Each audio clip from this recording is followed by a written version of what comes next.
எரிகோ பட்டணத்தை இஸ்ரவேலர் சுதந்தரித்தார்கள்.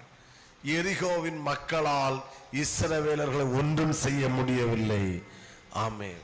அதே அடுத்த இடத்துல ஆயி என்கிற பட்டணத்து வரும்போது இஸ்ரவேலர் ஆயி மனிதருக்கு முன்பாக முறிந்தோடினார்கள்.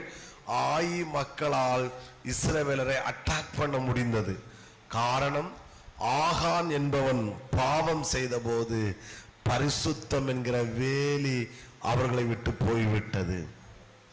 இப்பொழுது ஒருவர்களாலும் முறிந்தோடாத இஸ்ரவேலர் இப்ப சின்ன பட்டணமாகிய ஆயி மக்களுக்கு முன்பாக முறிந்தோடினார்கள்.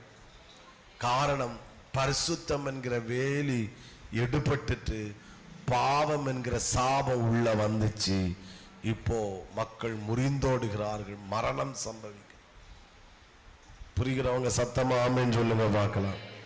நீ ஐஸ்வர்யவனாக பிரயாசப்படுவதை காட்டிலும், பெரிய உயர்த்தப்படுவதற்கு முயற்சி எடுப்பதை காட்டிலும், உன்னுடைய பரிசுத்தம் என்கிற வேலியை நீ காக்காத விட்டால் ஒன்றை புரிந்து கொள்ளுங்கள், உங்களை விழ தள்ளுவதற்கு உள்ளேயும் வெளியேயும் ஆவிக்குரிய உலகத்திலும் உலக பிரகாரமான வாழ்க்கையிலும் ஒரு கூட்டம் வெறி கொண்டு தேடிக்கொண்டிருக்கிறது என்பதை மட்டும் நீங்கள் மறந்து விடாதிருங்கள்.